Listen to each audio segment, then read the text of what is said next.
Shoshana Bryen's joining me from JINSA right now. And as I mentioned, Shoshana, on this whole thing, I had forgotten exactly how much the West Bank or Judea and Samaria had bounced back and forth over the course of a century, making it ludicrous to say, well, it's really Palestinian territory that Israel's occupying. Oh, before that, it was Jordanian territory, and the Jordanians lost it as a result of their attacking Israel in the June 67 war. And what this whole thing reminds me of, looking at what President Bush is trying to do this week, is just another remake, because absolutely nothing has changed in 60 years as far as the core issues or the desires of the Islamic world to eliminate Israel. This reminds me, ever see the movie The Last Remake of Bojas? I do, and you're exactly right. It is the same old, which is why the White House has been downplaying the possibility that anything good will come out of the trip related to the Annapolis conversation or anything else. Yeah, it's the same old. So why are we going through this? Any idea? There was a belief earlier on that what they call solving the Palestinian problem would allow a number of the Gulf countries, and especially Saudi Arabia, to join with the United States in a regional plan for Iran. The real problem in the Gulf region, the real problem in the whole Middle East is not Israel, it's not Palestinians, it's Iran. And the Arab states would go around and tell the United States, look, we'd love to help you on Iran, but you've got to fix this Palestine thing first, which was in many ways a cop-out. But they would say you have to fix the Palestine thing. The president tried very hard to fix the Palestine thing in order to get regional cooperation on Iran. But what he has discovered is that there is no solving the Palestine problem, and Iran is a problem separate from Israel and Palestine. It has to be addressed that way. As I was saying, I was going through this book, 6 Days of War, and he lays a few chapters of background going all the way back to the early Zionist movement. I had forgotten the incredible quantity of chaos inside the Islamic world over the whole issue of Palestine on an ongoing basis, and how everybody had to fix the Zionist problem. Of course, their idea of fixing it is to run Israel into the sea, and that's what it was for years and years. And frankly, it still remains that. Nothing has really changed. But they also wanted to run Palestine into the sea. Part of the problem for the Arabs is that they did not agree that there should be a separate Palestinian state either in 1948. They simply wanted it to be Palestine, the territory of Palestine. They were not looking for the Palestinian people to have an independent country, which is why when Jordan occupied the West Bank from 1948 to 67, they never established a Palestinian state either. The Arabs didn't want one and still don't want one. Yeah, and of course, King Hussein had a lot of trouble with, if you remember, for the PLO, trying to take over his country. Yes, he did, especially in 1970. Yeah. The only thing they've ever seemed to become able to come together on over the past 60 years has been, golly willikers, what are we going to do about Israel? How do we get rid of it? And the modern world seems to have forgotten that lesson, that's pretty much still what's on the table. Nothing's changed there. That is correct. Now, the president seems to have understood that. In fact, when he started working on the Annapolis process back in the early fall, he and Condoleezza Rice were saying, this is an opportunity for you, the Arab countries, to get beyond the fact that you think Israel's going to disappear. It's not going to disappear. You need to come and acknowledge the presence of Israel in the region. They were very, very good on it as a matter of principle. But when we got to Annapolis, they dropped the principle. And why was that? Just because of world pressure, or? In my opinion, because they put Iran at the top of the pile, and when the Saudis said, listen, we can't really recognize Israel, it's a step beyond where we can go. And the Gulf states said, well, if Saudi Arabia can't recognize Israel, we certainly, as little tiny countries, can't recognize Israel. And so the administration said to them, okay, don't. Show up in Annapolis, just be a presence in Annapolis. You don't have to recognize Israel. And then let's move on to dealing with Iran. And they might have succeeded in this, except for the national intelligence estimate, which has made the Arabs very, very suspicious of the idea that the United States is going to do anything about Iran anyway. What you keep hearing is that this is not really about Israel. None of this is about Israel. Yeah, we've switched to Iran now as far as the look is going to go. Because ultimately, what the administration wanted to do was get a policy on Iran, and they wanted to pay for it in the currency of Israel. And that was a mistake. So what are the questions we should be asking now about the Middle East? I know JINSA put out one of these things that we should ask Mr. Bush. So what are the questions now that people need to really ask to clarify what the true situation is? Because we are facing an administration change here, and I'm not sure it's going to be in Israel's favor. I'm fairly sure that it won't be, because at the end of the day, no matter how critical, I mean, we in JINSA have been occasionally critical of the president, this president has been outstandingly good from the point of view of Israeli security issues. So it's unlikely to be better no matter who the next president is. The first thing that it seems to me any president would need to do is understand exactly where you started this program, which is to talk about the history and what are we talking about. What is Palestine? What is occupation? Where are these occupied territories? And understand that historically, the Palestinian narrative is not the one that's the truth. And you don't tend to realize that unless you go back through the history of the Middle East over the last 60 years and then put what's happening now in perspective. Talking to Shoshana Bryen right now from JINSA.org. We'll be back in just a second. I'm John Lufter. This is Steel on Steel.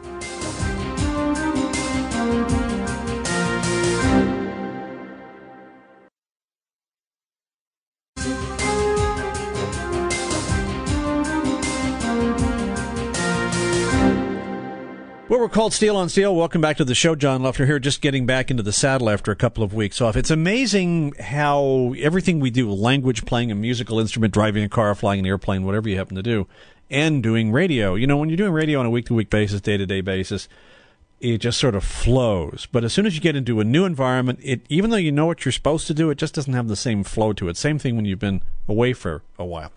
We're talking to Shoshana Bryen right now from JINSA. What we were talking about as we went into the break is the fact that one of the reasons people have a hard time understanding what is happening in the Middle East today is most people in the West don't have a good idea of what went on since, say, 1948 in the Middle East, and the rhetoric, the drive Israel into the sea, the constant attacks, and then what they refer to as the Nakba, the great disaster that the Muslims refer to in this case. A lot of it's historic revisionism. A lot of it is simply forgetting.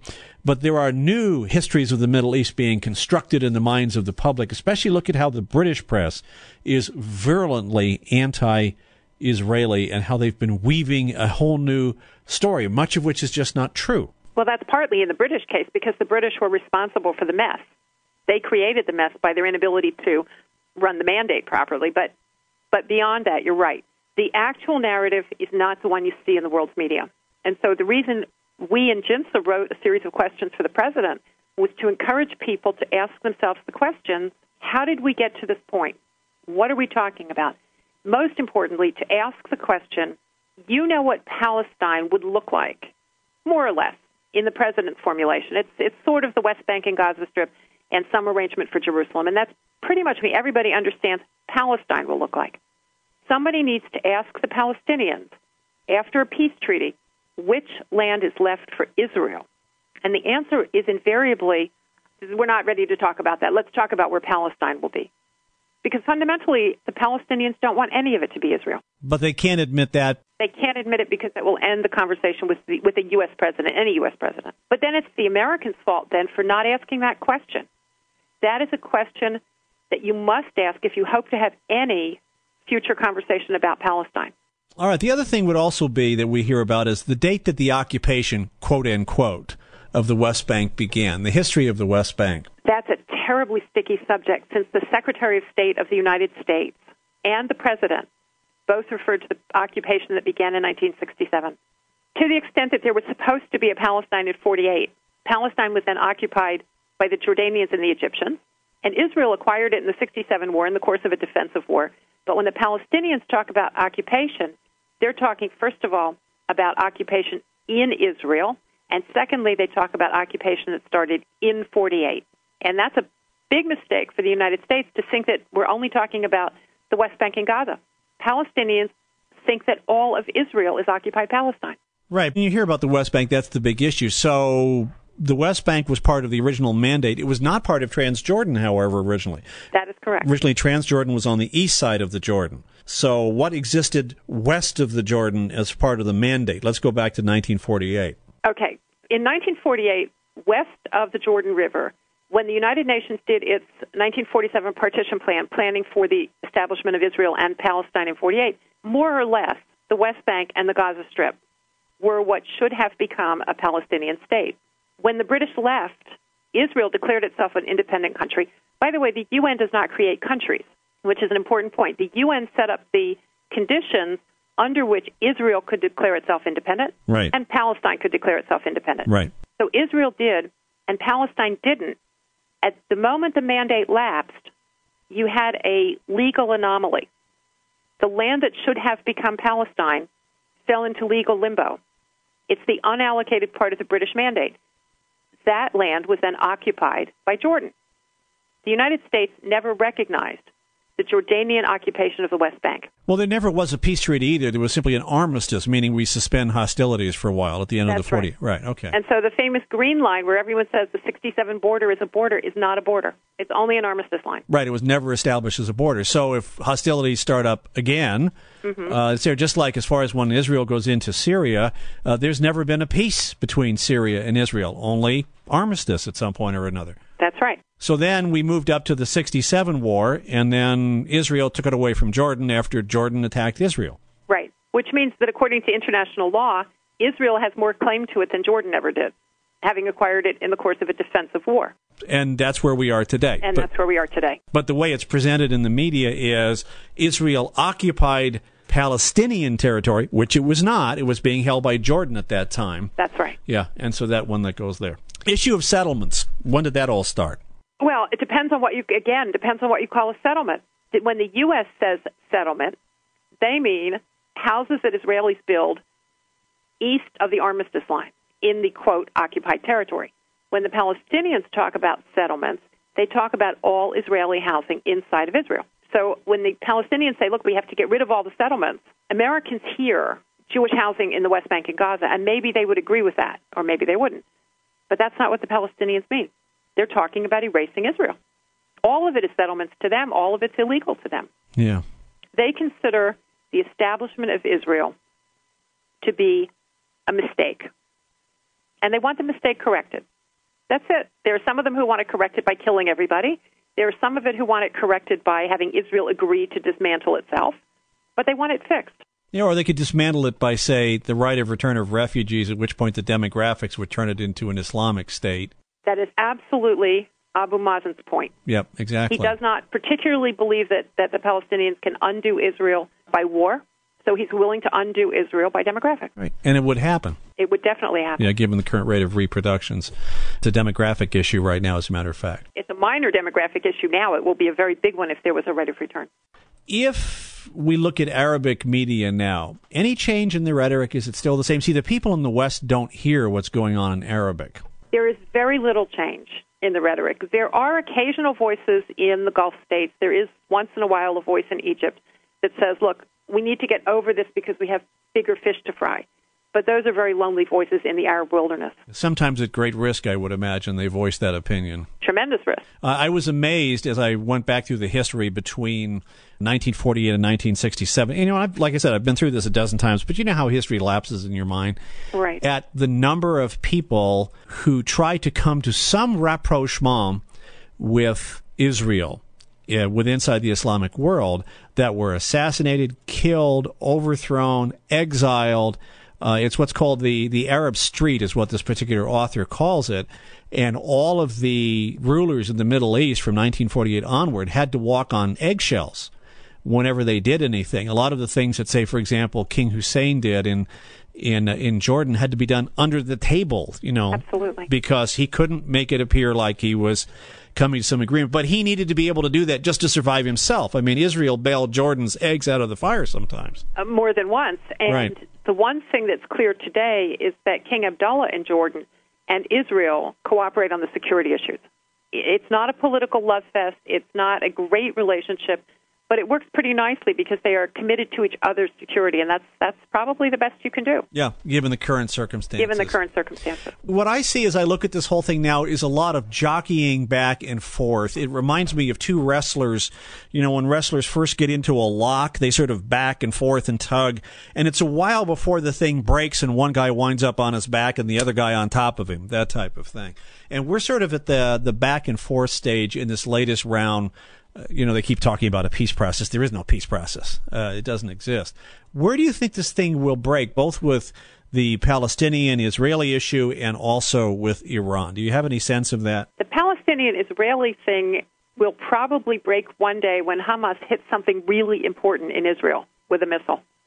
They've already reached the city of Ashkelon. They hit the Carlsberg beer factory in Ashkelon, which was upsetting, not only about the beer, but because it proved that Hamas was not just firing missiles or mortars or Qasem rockets into empty spaces, but they're attacking an Israeli city. And I suspect that the Israeli patience for this will end very quickly if they hit a strategic target or an important target. Then you will see the demise of Hamas in Gaza. As far as Iran, I would hope that the president would use his trip to the Gulf states to try to shore up our Iran policy, preferably by getting the Gulf states, and particularly Saudi Arabia, to help the Iraqis in their reconstruction, because the best way to ensure that those guys stay on our side is to have the Arab world help the Iraqis produce the kind of state they need to have. Yeah, but what about the Iranians now? That's the sort of the joker in your deck. Well, the Iranians are figuring at the moment that the United States is not going to do anything to them no matter what they do. This thing about the boats that came up to the U.S. Navy boats in the Persian Gulf this weekend was Iran checking out our capabilities and our defenses. Because after the National Intelligence Estimate on Iran, their belief is that we've given up the issue of Iran, that the U.S. is no longer going to do anything about Iran. And that's what they think. We have to try to figure out how to explain to them that that isn't true. One way would be to get the Arab states and the Iraqis to have a unified regional front against Iranian encroachment. It's not easy. I really think that the National Intelligence Estimate undermined U.S. policy on Iran in a way that may not be reversible, but we do have to try. Which brings up a question about our neighbor friend to the north from Israel, or our neighbor friend over the pole. We'll be back in a second talking to Shoshana Bryen right now from JINSA, JINSA.org. I'm where one goes. You know what's really spooky if we look at where Putin is taking Russia right now, and probably his successor as we move into that. This is beginning to look like everything did back in the 50s when the Soviet Union was supporting Nasser in Egypt, and the players seem to be, with some shifts, okay, but the major world players almost seem to be the same, except that France, while it did have a stake in Algiers, was willing to support Israel. That was until 56, and they the British and the French tucked tail and finally left. Well, the French are back on Israel's side for the moment. For the moment, right. But the thing for us to remember is the United States. When we had Cold War policy in the Middle East and we were facing the Soviet Union, we were really facing just another incarnation of historical imperial Russia. And today we are facing historical imperial Russia. Communism was an aberration, but the fact that Russia sees itself as a great power and Russia sees itself having foreign policy influence around the globe, this is Russia's historical position. Right, and before the fact that whereas communism was an aberration, it still had imperialist designs under communism, if you recall. Did. But when communism fell, right, we sort of thought, well, the Soviet Union's not our enemy anymore. It's not our counterweight in the world anymore. Now it can be our friend. It's not our friend. It's not necessarily our enemy, but it is an imperial country that has imperial designs, and it will be a competitor of ours in every place that the Soviet Union was. Yeah, it's a player on the chessboard, is what you're saying. It's a player on the chessboard, and now they have a ton of money because oil prices and natural gas prices have made them very, very wealthy, and they will spend that money. And use it, by the way, as we go into the energy shortage of, I'd say, the window between 2009 and 2012, the International Energy Agency is calling for. That will become a real big playing chip for a lot of people. Yes. For everything. This one you can see coming. As you watch all of the debates going on, both Republican and Democrat right now, I sit there and all I can think of to myself is, the inmates are really running the asylum here because none of the issues that I think we're going to face as a country are the ones they're discussing. They believed for a while, with the exceptions of John McCain and Giuliani, they believed, Republicans and Democrats, that we had basically won the war on terror as regards terrorism in our country. And now we could talk about health care and education and taxes, whatever you want to talk about domestically. They were not planning for a foreign policy campaign. And I'm predicting by the time we even get to November, the discussion will have already shifted. I hope it shifts. I am concerned that the candidates will just not pay attention to the foreign policy end of things and ask voters to make their decisions based on domestic policy concerns. Yeah, the problem is our domestic policy. The subprime mortgage thing is just the tip of a much bigger iceberg, which will cut loose during the same period of time. We're not done with this. They're having an awful time getting that thing under control, and that's just the tip of a derivatives iceberg and everything else, which then, if our predictions are really correct, whenever countries get into that type of a situation, they like to start wars. They like to become involved because it distracts everybody from the fact that we have serious domestic problems. And then oil is going to become the playing card in that window of 2009 to 2012 as people vie for a diminishing quantity of oil simply because the fact we haven't been busy out there looking for new sources of oil, and our infrastructure is ancient in this country alone. And there's an old rule of thumb economically, by the way, where goods and services don't cross borders, armies do. That's a very good point. So if it's not peaceful trade and another country needs it, they will take it. I mean, is there any doubt in anybody's mind that if Hugo Chavez decided really to get really snotty about where his oil was going to go, that we would Noriega him?